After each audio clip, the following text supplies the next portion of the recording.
सच्ची सहेली, महिलाओं के लिए सबसे भरोसेमंद औषधि एवं टॉनिक। फुटबॉल के रोपण प्रसार का सफल आयोजन, 2 लाख से अधिक फुटबॉल का रोपण, मुख्यमंत्री विष्णुदेव साई ने की सराहना। योग दिवस पर भव्य कार्यक्रम का आयोजन में लग रहे ड्रोन को लेकर बोले पूर्व डिप्टी सीएम टीएस सिंहदेव, कहा बाजार दर और महिला सशक्तिकरण की दिशा में बड़ा कदम, 3 महतारी सदन के निर्माण की मिली स्वीकृति। विधायक अनुज शर्मा बोले माताओं और बहनों को सशक्त बनाना सर्वोच्च प्राथमिकता। शंकरगढ़ में किसान सम्मेलन का आयोजन, बीजेपी विधायक उद्देश्वरी पेकरा रही मौजूद, किसानों को दिए गए उन्नत किस्म के धान और अरहर के बीज। डुमरी में घर पर चला बुलडोजर, गरीब परिवार सड़क पर रहने को मजबूर, प्रशासनिक कार्रवाई पर उठे गंभीर सवाल।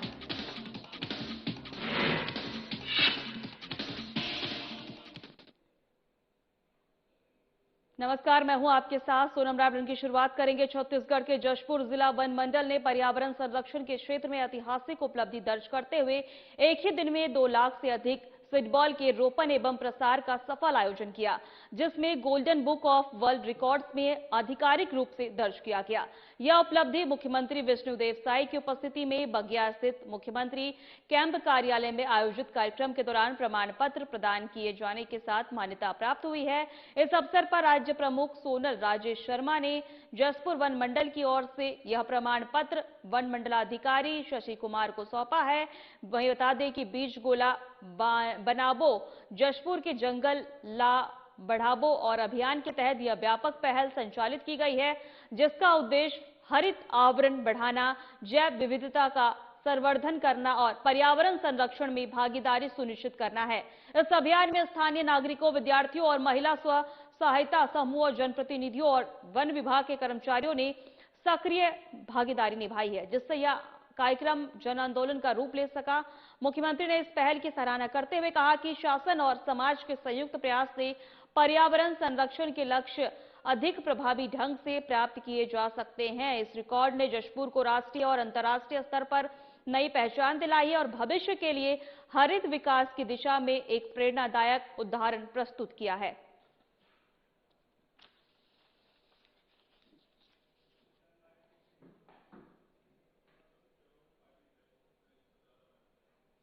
अंबिकापुर में योग दिवस पर शहर के पीजी कॉलेज मैदान में भव्य आयोजन हुआ है। पूर्व डिप्टी सीएम टीएस सिंहदेव ने योग दिवस के आयोजन में लग रहे डोम को लेकर बड़ा बयान दिया है। सिंहदेव ने सवाल उठाते हुए कहा कि बाजार दर और टेंडर के रेट का मिलान हो।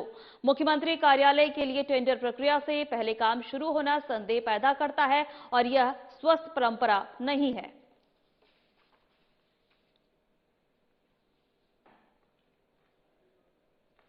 आपको एक बार फिर से बता दें कि अंबिकापुर में योग दिवस पर शहर के पीजी कॉलेज मैदान में भव्य आयोजन हुआ। पूर्व डिप्टी सीएम टीएस सिंहदेव ने योग दिवस के आयोजन में लग रहे डोम को लेकर बड़ा बयान दिया। सिंहदेव ने सवाल उठाते हुए कहा कि बाजार दर और टेंडर के रेट का मिलान हो। मुख्यमंत्री कार्यालय के लिए टेंडर प्रक्रिया से पहले काम शुरू होना संदेह पैदा करता है और यह स्वस्थ परंपरा नहीं है।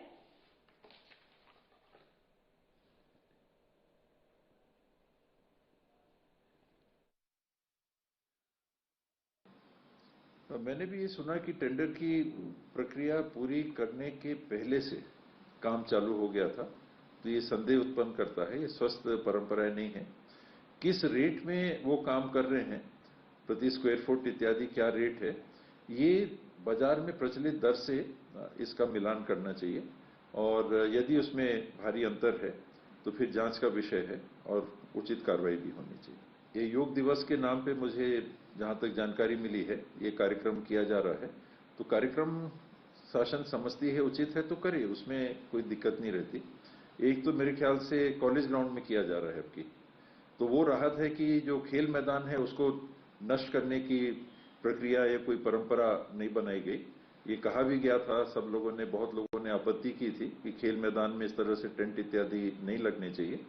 तो उस हद तक मैंने राहत महसूस की कि कम से कम ये खेल मैदान को बर्बाद नहीं करें।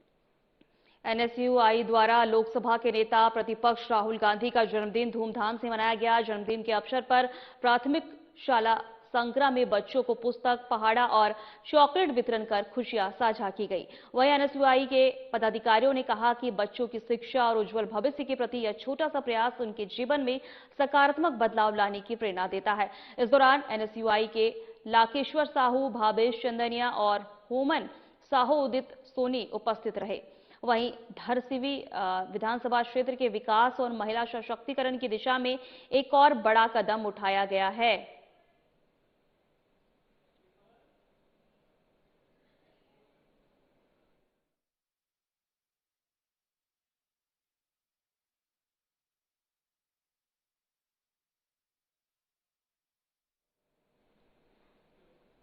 धरसीवा विधानसभा क्षेत्र के विकास और महिला सशक्तिकरण की दिशा में एक और बड़ा कदम उठाया गया है। स्थानीय लोकप्रिय विधायक अनुज शर्मा के अथक और निरंतर प्रयास से क्षेत्र की 3 प्रमुख ग्राम पंचायतों में महतारी सदन में निर्माण की महत्वपूर्ण स्वीकृति मिल गई है।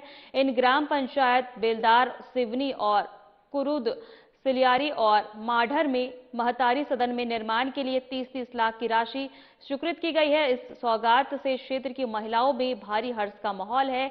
महतारी सदन के माध्यम से ग्रामीण महिलाओं को न केवल सामाजिक, सांस्कृतिक और रचनात्मक गतिविधियों के आयोजन के लिए एक व्यवस्थित स्थान मिलेगा, बल्कि महिला स्वसहायता समूह के सुदृढ़ीकरण और उनके बैठक के लिए भी यह भवन अत्यंत उपयोगी साबित होगा। मीडिया से चर्चा करते हुए विधायक अनुज शर्मा ने स्वीकृति पर प्रसन्नता व्यक्त करते हुए कहा कि धरसीवा के हर वर्ग का विकास और विशेषकर हमारी माताओं और बहनों को सशक्त बनाना मेरी सर्वोच्च प्राथमिकता में से एक है।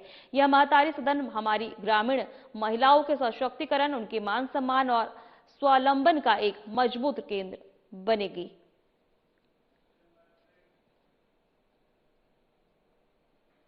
वक्त हो चला है छोटे से ब्रेक का।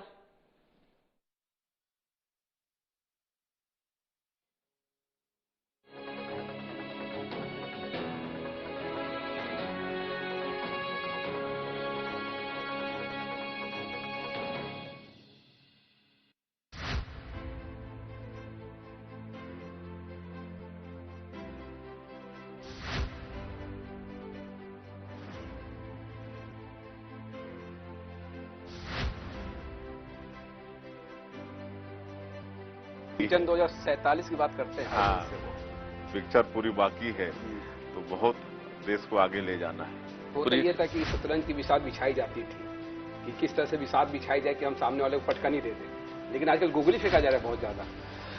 क्या सामने वाले गुगली पर सिक्स नहीं लगा पा रहे, क्या लपक लिए जा रहे हैं? कांग्रेस पार्टी के बैट्समैन तो गोल्डन डक में आउट होने वाले हैं।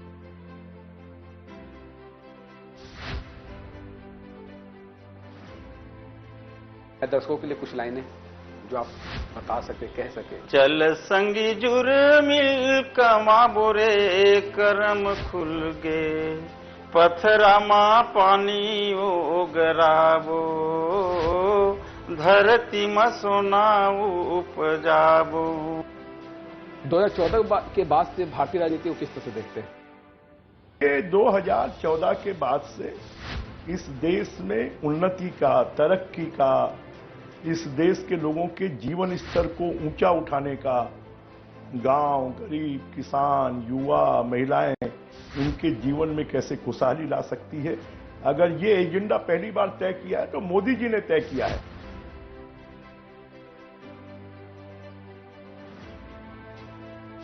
से काम होना चाहिए था जो नहीं हो पाया। नहीं, देखिए सभी ने काम किया है, मैं बिल्कुल ये नहीं कह रहा हूं कि किसी ने काम नहीं किया है। हाँ, विगत सरकार ने भी कुछ किया है, परंतु कॉम्प्रोमाइज रही काफी चीजों पर, यह भी सच है। आयुष्मान में जो अभी अनियमितताएं बढ़ती जा रही है निजी हॉस्पिटलों के द्वारा।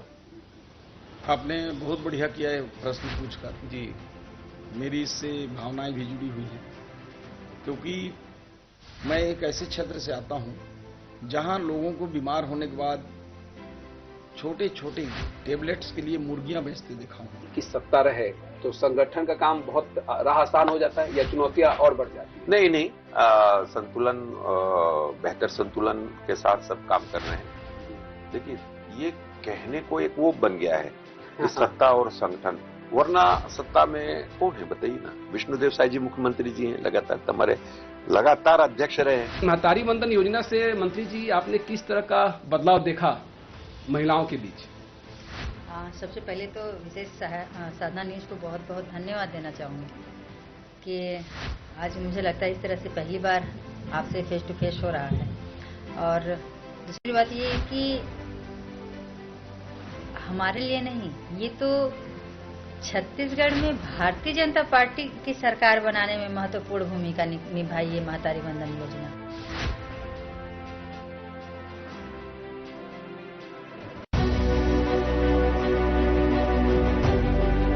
नारी केवल परिवार की धुरी नहीं है, वह सृजन, शक्ति और संस्कार की मूल प्रेरणा का आधार है। सुशासन सरकार ने इन्हीं महिलाओं को सशक्त और आत्मनिर्भर बनाने शुरू की है महतारी वंदन योजना। यह योजना आज छत्तीसगढ़ की लाखों महिलाओं के जीवन में आत्मविश्वास और नई उम्मीदों का संचार कर रही है। संवेदनशील मुख्यमंत्री श्री विष्णुदेव साय के बीते 30 माह प्रदेश की महिलाओं के सपनों को पंख देने, उनके आत्म सम्मान को मजबूत कर उन्हें सक्षम बनाने को समर्पित रहे हैं। इस योजना के तहत राज्य के लगभग 69 लाख विवाहित महिलाओं को प्रति माह 1000 रुपए की सहायता सीधे उनके बैंक खातों में दी जा रही है। अब तक 27 किश्तों के माध्यम से 17,523 करोड़ रुपए की राशि डीबीटी के जरिए प्रदान की जा चुकी है। इस योजना की सबसे बड़ी विशेषता है कि यह महिलाओं को केवल सहायता नहीं देती, बल्कि उन्हें आत्मनिर्भर बनने के लिए महिलाएं इस राशि से छोटे छोटे व्यवसाय शुरू कर रही हैं, बच्चों की पढ़ाई में निवेश कर रही हैं और परिवार की आर्थिक जिम्मेदारियों में सक्रिय भूमिका निभा रही हैं। विष्णु सरकार की महतारी वंदन योजना निश्चित रूप से छत्तीसगढ़ की महिलाओं के लिए आत्मसम्मान, सशक्तिकरण और उज्जवल भविष्य की नई सुबह साबित हो रही है, जो आने वाले समय में प्रदेश के समग्र विकास की मजबूत आधारशिला बनेगी।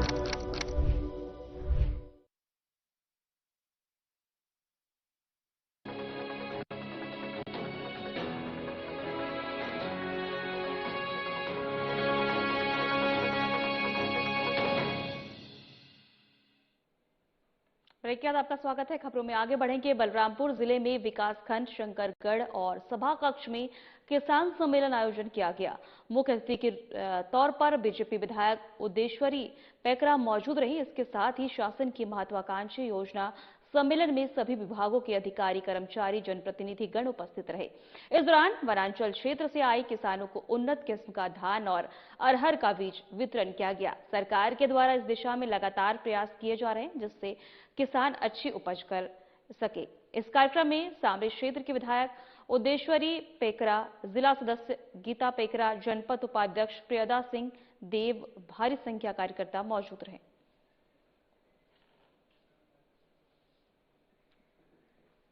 छत्तीसगढ़ में बाल सक्षम नीति 2022 के प्रभावी क्रियान्वयन के तहत महिला एवं बाल विकास विभाग द्वारा 1 जून से 30 जून 2026 तक प्रदेश व्यापी विशेष अभियान चलाया जा रहा है। इस अभियान का उद्देश्य सड़क पर जीवन यापन कर रहे भिक्षावृत्ति, बाल श्रम, कचरा संग्रहण एवं अन्य जोखिमपूर्ण कार्यों में संलग्न बच्चों की पहचान कर सुरक्षित रेस्क्यू, संरक्षण, अस्थायी पुनर्वास सुनिश्चित करना है। अभियान के दौरान बस्तर, दुर्ग, रायपुर सहित कई जिलों में जिला प्रशासन, बाल संरक्षण इकाई, श्रम विभाग, पुलिस और चाइल्ड हेल्पलाइन के 1098 की संयुक्त टीमों ने बस स्टैंड, रेलवे स्टेशन, बाजार, होटल, ढाबा, दुकान और निर्माण स्थलों पर निरीक्षण किया है। बच्चों की पहचान कर आवश्यक कार्रवाई की गई है तथा नागरिकों को बाल अधिकारों और कानूनों की जानकारी देकर जागरूक किया गया है। साथ ही पैम्पलेट वितरण कर संवेदनशील व्यवहार अपनाने का संदेश दिया गया है। अभियान लगातार प्रभावी निगरानी और पुनर्वास प्रक्रिया पर केंद्रित रहेगा और जारी रहेगी।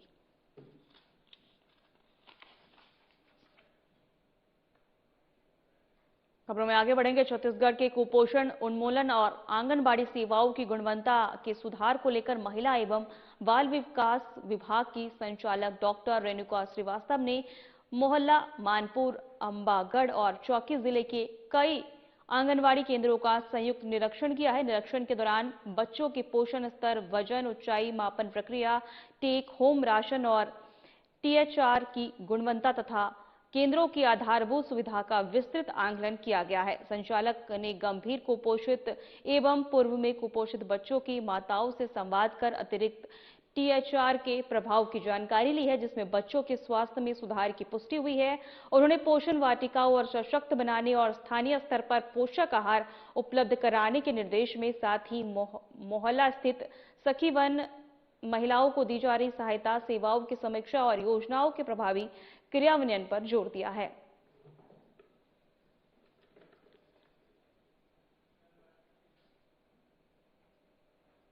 दुर्ग जिले के डुमरडीह गांव में एक गरीब परिवार जो कथित तौर पर पिछले 50 वर्षों से एक जगह पर रह रहा था, आज खुले आसमान के नीचे जिंदगी गुजारने को मजबूर है। आरोप है कि पुलिस बल की मौजूदगी में बुलडोजर चलाकर उनका घर ढहा दिया। परिवार का कहना है कि उन्होंने प्रशासन से सिर्फ 8 दिन का समय मांगा था, लेकिन उनकी बात सुनने की कार्रवाई नहीं की गई, बिना सुने कार्रवाई की गई। अब सवाल उठ रहा है कि आखिर इतनी जल्दबाजी क्यों, और क्या एक गरीब परिवार की आवाज सुने बिना उसका आश्वासन उजाड़ देना ये कहां का मतलब है? पत्थरों का ढेर नहीं, बल्कि एक गरीब परिवार के सपनों और संघर्षों और वर्षों की मेहनत का बिखरा हुआ संसार है। डुमरडीह में हुई इस कार्रवाई के बाद घर का सामान सड़क पर पड़ा है, बर्तन बिखरे हैं, कपड़े धूल में सने हैं और परिवार के सामने रहने तक का संकट खड़ा हो गया है।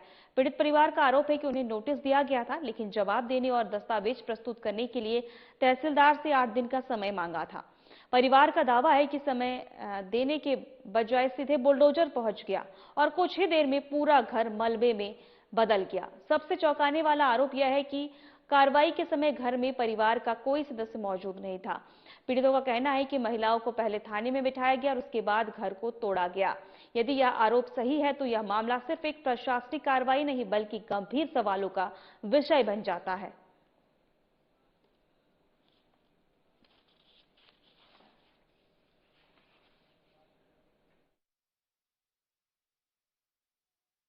साधन भी नहीं है, कुछ नहीं, कोई नहीं रहे घर में। यहाँ ऐसा बड़ा बड़ा स्टोरेज चालू कर दे है, सामान बाहर निकाले है, हमारे एक घर नहीं रहे। एक बाद में पूरा पुलिस वाले आए हैं, पुलिस वाले आग साथ में सामान तोड़े हैं, वो खेत वाले भी रही से सब पूरा सामान अब बिखरा है।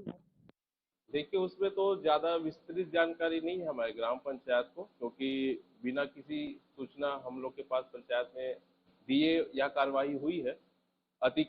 जानकारी के अनुसार वो अतिक्रमण से जुड़ा हुआ मामला है, तो उसमें जो प्रशासनिक आदेश हुआ है और जो संपूर्ण जो कार्य हुआ है उसमें कार्यवाही वगैरह, वो सब प्रशासनिक स्तर की बात है। हमें इस विषय में अभी ज्यादा जानकारी नहीं है। मुझे अभी भी जानकारी प्राप्त हुआ है कि शासन के द्वारा उनको लीगल नोटिस देकर बेदखली की कार्रवाई के संबंध में कार्रवाई की गई है।